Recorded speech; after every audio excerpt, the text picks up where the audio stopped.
बोले सब बल कहां जागृत होता है? बोले हारे को हरे नाम। तो भगवान के आश्रित हो गया, नाम के आश्रित हो गया। ये जितने आश्रय ये टिकाऊ नहीं है, प्रत्युत ये तुम्हें भ्रमित करके तुम्हारे समय को नष्ट करने वाले हैं। जिसने धन का आश्रय ले लिया पतन है, शास्त्र कह रहा है। क्यों पतन है? खूब बल आ जाता है अंदर, क्योंकि गलत आश्रय लिया ना धन का, अब वो मत वाला हो जाता है। शराब पीना, मांस खाना, व्यभिचार करना, ये उद्दंडता ही उद्दंडता आने लगती है। अब भगवत आश्रित और धन आ गया तो उसका धन दूसरी जगह जाता है, क्योंकि आश्रय सही है। अस्पताल खुलवा दिया, पौशाला, संत सेवा, गौशाला, नाना प्रकार की धार्मिक वृत्तियों के द्वारा दूसरों को सुख पहुंचाना। क्यों? क्योंकि आश्रय बढ़िया है। केवल धन का आश्रय है तो सब दोष आ जाते हैं। इतना ही नहीं, शुभ कर्मों का आश्रय बन जाता है, साधना का आश्रय बन जाता है। अपनी साधना, रोज परिक्रमा लगाता हूं, रोज ये करता हूं, ये करता हूं। देखो दिखाई दे रहा है भक्त, भगवान, भक्त का मतलब होता है भगवान का आश्रय।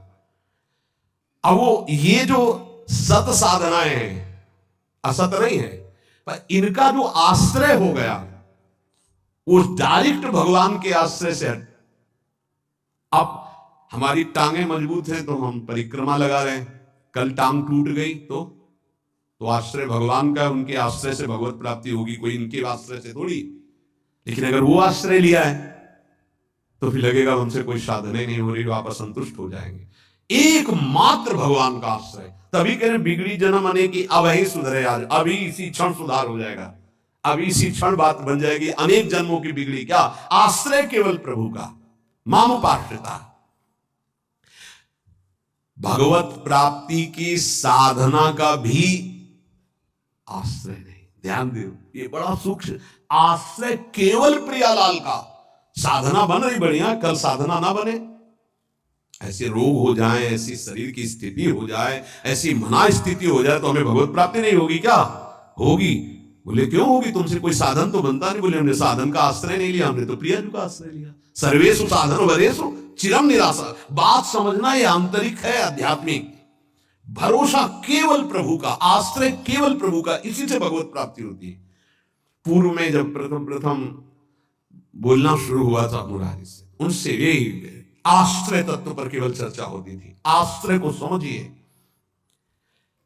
अगर आश्रय साधन का, तो भोग साधन का होता है, साधन सुख का भोग होता है। इसीलिए यह गुण साधनते नहीं, बड़ा सूक्ष्म। अब जैसे अल्पज्ञ साधक है तो सोचता है कि फिर तो साधना ही नहीं करनी चाहिए। तो अभी तक आप कर रहे थे क्या? आपसे करवा रहे थे जिनके आश्रित हो। ऐसे भाव में आओ। साधन हो रहा है, प्रभु को समर्पित हो रहा है। नहीं हो रहा है तो हम तो प्रभु को समर्पित ही है, हमारी भगवत प्राप्ति तो पक्की है। पर यह समझ आनी बहुत कठिन हो जाती है। हम परिक्रमा लगाया है तो कह सकते हैं कि हम भगवत प्राप्ति कर सकते हैं, क्योंकि साधन का भरोसा है। अगर नहीं लगा पाए तो हमारे भरोसा में कमी हो जाएगी। आप आखिरी बात समझ लीजिए, यदि आपने अंदर से आश्रय हमारे प्रियालाल का ले लिया और कुछ नहीं बन रहा तो भगवत प्राप्ति हो जाएगी। हमारी बात समझ लेना। ये हम बहुत समझी सोची हुई बात कर रहे हैं। आश्रय आपका कहां है? एक क्षण के आश्रय को प्रभु बहुत बड़ा मान लेते। ध्यान रखना, जब बाली जी का भगवान ने प्रहार करके वध किया तो आखिरी श्वासें बाली जी की भगवदाकार थी, पर भगवान से बड़ा छुपा के वचन बोले। हृदय प्रीति मुख वचन कठोरा, और भगवान की तरफ देखकर कहा, मैं बैरी सुग्रीव प्यारा, कारण कौन नाथ मुहि मारा। हम दोनों भाई हैं, हमें अपने भाई की हर चेष्टा को पता है। जैसा मैं वैसा मेरा भाई। बहुत बड़ा भजनानंदी नहीं, हम जानते हैं, बचपन से साथी है। और मैंने कभी आपका विरोध नहीं किया। आपने मारा क्यों मुझे? जो सूक्ष्म बात, भगवान तुम्हें जानते थे कि सुग्रीव मेरे आश्रित हो गया है। अरे अभिमानी, मेरे आश्रित का वैरी मेरा वैरी होता है। तो कितने दिनों के आश्रित हुए थे सुग्रीव जी? कोई माला चलाई थी, ध्यान किया था, तपस्या की थी, और निष्काम आश्रय नहीं था, सकाम आश्रय था। बाली मारा जाएगा, मैं किष्किंधा का राजा बनूंगा। और जब राजा बन गए, महाराज जी राम जी प्रवर्षण पर्वत पर है, एक दिन भी दंडवत करने न दिन में गए न शाम के गए, 4 महीना नहीं गए। फिर वहां से भयभीत वाले वचन जब भगवान लक्ष्मण जी को जाके बोल दो कि जो बाली को वही बाण तूड़ीर में है उसमें, तब आके दंड नाथ विषय हरि लेने से क्या। हम आपको बात बता रहे हैं प्रमाण सहित। भगवान ने जो वचन कहे उस बहुत मानने और समझने वाली बात। तुम जानते थे कि सुग्रीव मेरे आश्रित हो गया। अरे अभिमानी, तुम मारना चाहता मेरे आश्रित का वैरी मेरा वैरी, मेरे आश्रित का मित्र मेरा मित्र, इसलिए मैंने तुम्हें मारा। फिर वो आगे की जो बात अनुज बधु भगनी सुत नारी व्यवहारिक की बात कही, आंतरिक बात जो कही, मेरा शरणागत मेरे आश्रित। अन्य आश्रय टिकाऊ नहीं है, पहले दिमाग में रख लो। यहां तक कि साधना का आश्रय भी। इसीलिए सर्वेषु साधन वरिष्ठ चिरम निराशा। साधना का आश्रय साधन का भोग करवाने लगता है। साधन का भोग क्या होता है? एक अहम में सुख।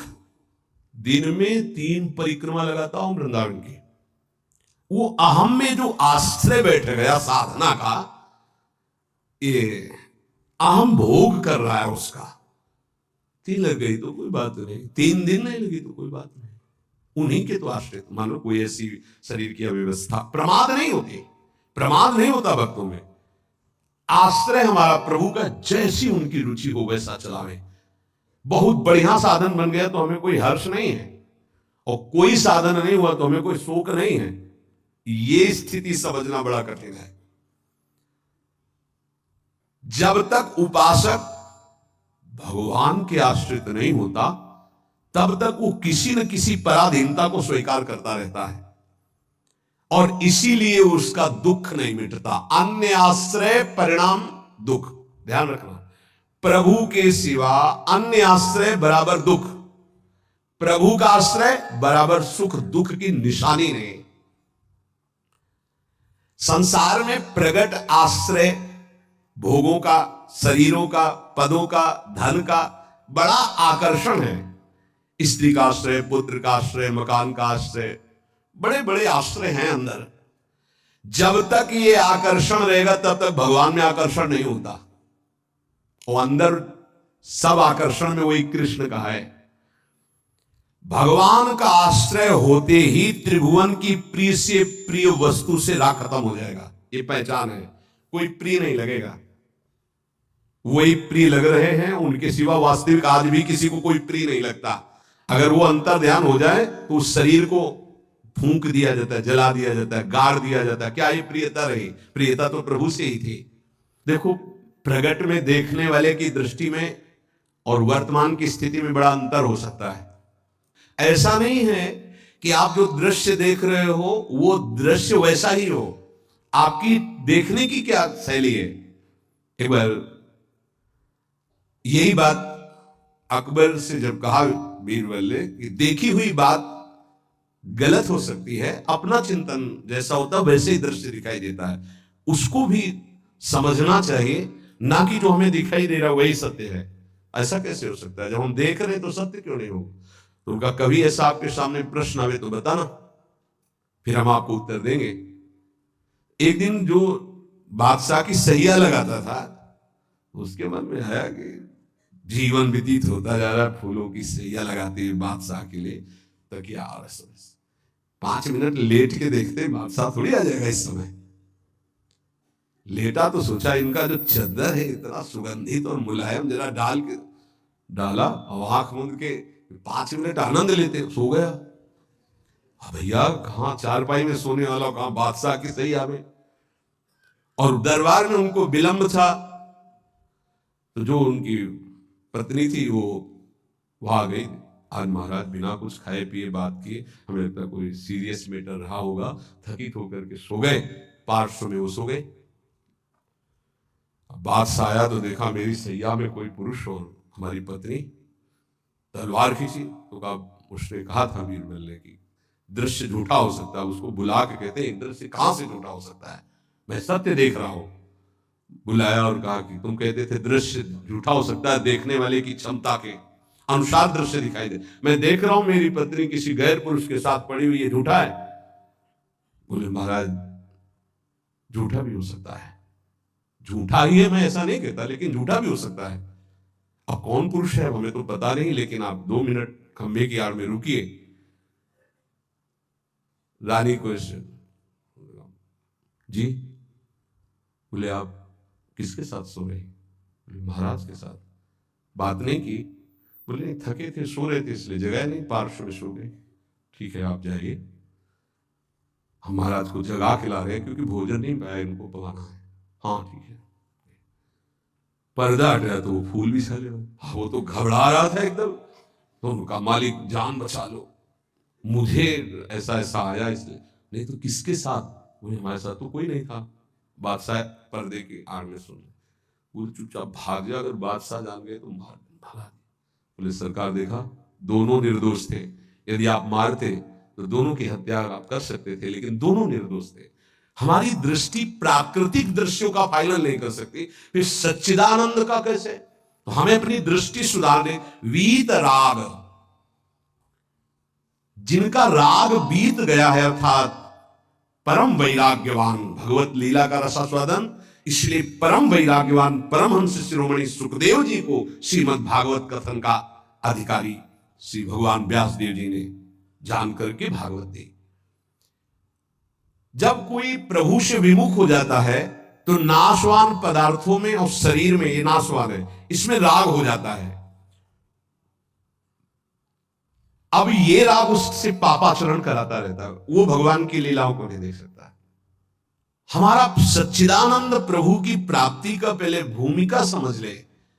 जब कोई तीनों रागों से, तीन प्रकृति के गुण, तीन शरीरों की रचना, तीनों लोगों का वैभव, तीनों रागों से जो मुक्त हो जाता है वो भगवत प्राप्त होता है। भगवत प्राप्ति में भी बड़ा भेद है कई तरह का।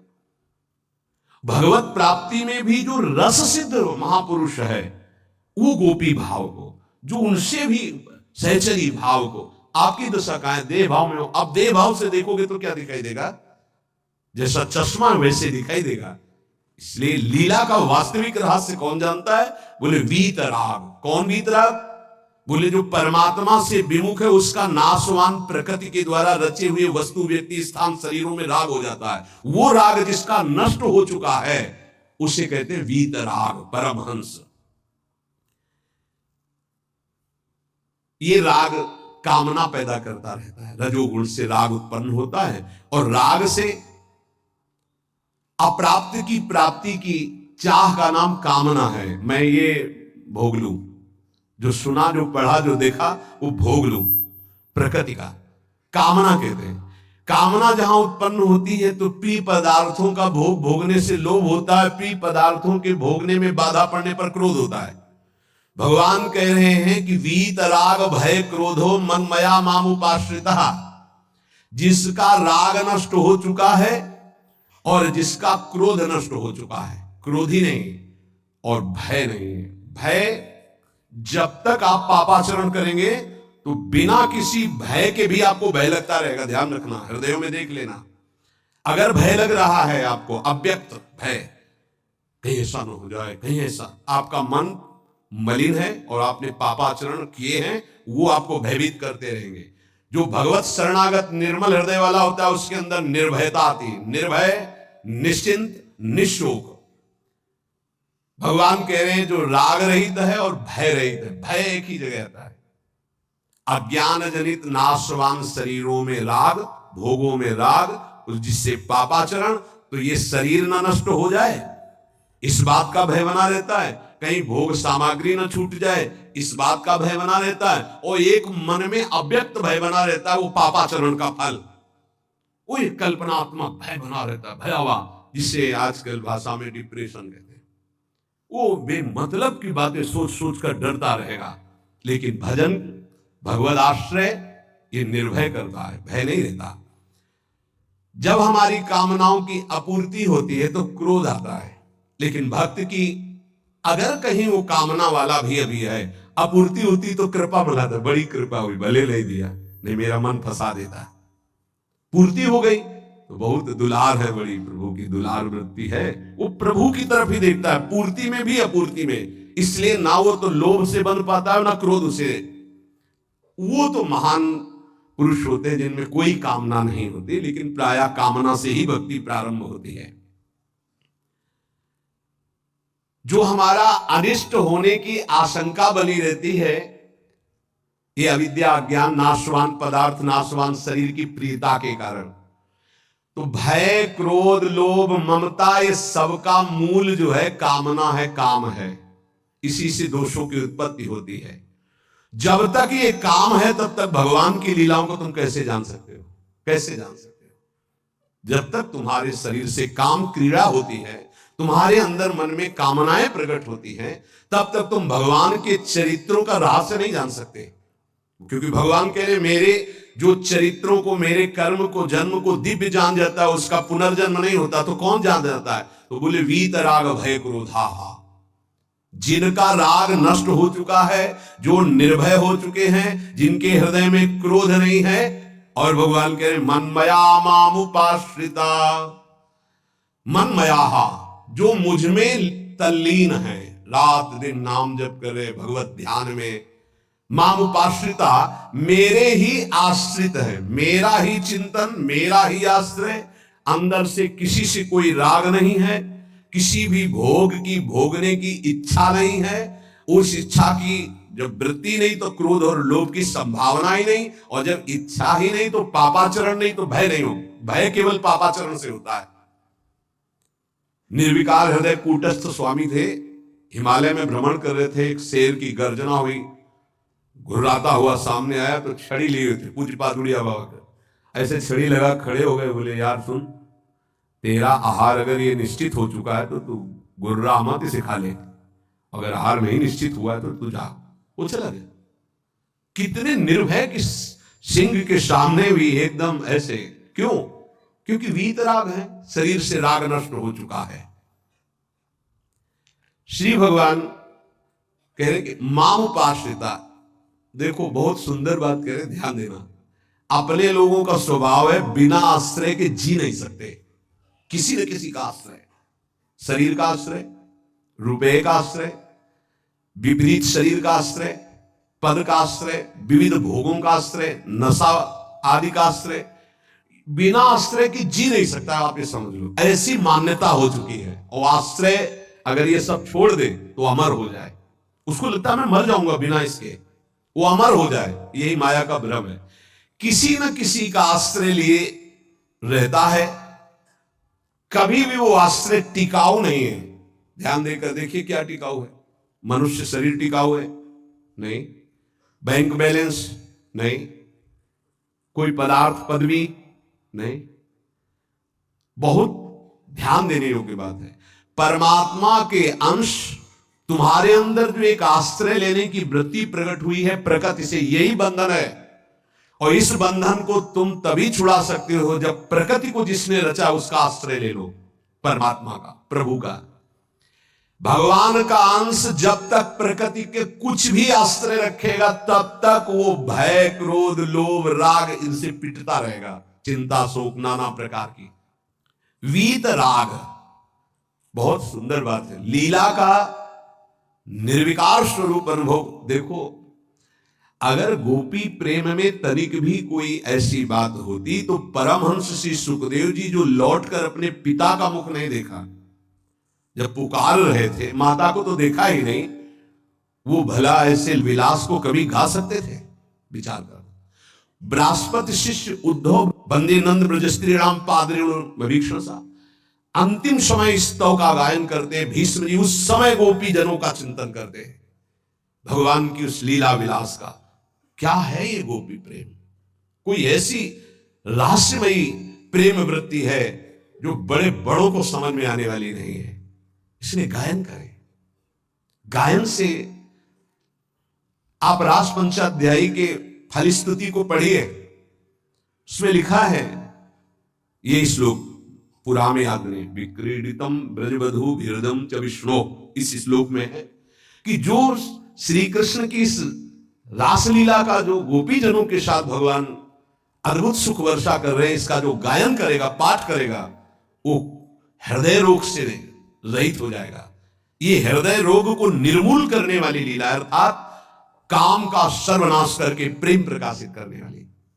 श्रीमद चतुरासी जी की फलश्रुति में लिखा है, भवजल निधि को नाव और काम पावक को पानी। काम रूपी अग्नि को शांत करने के लिए लीला जल है। चतुरासी जी का गायन निष्काम करके प्रेम प्रकट करता है। यहां प्रार्थना है, अर्थ की तरफ दृष्टि मत ले जाना। अगर अर्थ कभी आप पढ़ भी ले तो उसको चिंतन में मत आओ, उसको छोड़ दो। जब तक आपकी भाव दशा ठीक नहीं है, अभी आपके अंदर काम आता है, आपके अंदर नाना प्रकार की वासनाएं हैं, आप नहीं समझ पाएंगे। आप उसे प्राकृतिक भाव से अगर देखेंगे तो बात ठीक नहीं, क्योंकि प्रिया प्रीतम सच्चिदानंद में आपकी बुद्धि प्राकृतिक भाव सच्चिदानंद पर आरोपित करना, फिर वो बिगड़ जाएगा। इसलिए यहां प्रार्थना करते हैं, नवनिवृत्त निकुंज जी के पदों का गायन, चिंतन भागवत गीता जी के सिद्धांतों का, देह राग को शिथिल करके फिर चिंतन जो प्रकट होता है वो आंसुओं से भीगे हुए कपोल वाला होता है। गदगद सुर नैना सजल दंपति रस रहे भीन। इसलिए उपासक को चाहिए कि जब तक देह भाव शिथिल ना हो जाए तब तक ऐसे ऐसे श्लोक रस भरे हैं जिनको आप बिल्कुल नहीं समझ सकते। इसलिए भगवान की अवतार लीला, भगवान के उपदेश, देखो शास्त्रों में हमने पाया कि जब अपने शिष्यों को उपदेश गुरुदेव करते हैं तो उनसे कहते हैं कि देखो भाई, मेरे उपदेश से जो मेरा आचरण ना मिलता उसे कभी स्वीकार मत करना। मेरे उपदेश से जो मेरा आचरण या शास्त्र की आज्ञा से जो मेरा आचरण ना मिलता हो उसे कभी अनुकरण मत करना। क्यों? क्योंकि तुम्हारी स्थिति नहीं है, तुम अनुकरण करोगे परास्त हो जाओगे। मेरा जो तुम्हारे लिए उपदेश है, शास्त्र की जो आज्ञा है, उसके अनुसार चलना। आप सोचो, जगत गुरु भगवान श्री कृष्ण की लीला का कोई अनुकरण कर सके? जैसे रास लीला कर, नहीं कि भगवान इतनी गोपियों के साथ नृत्य करें। भगवान के इस दिव्य प्रेम विलास को तुम रास किसको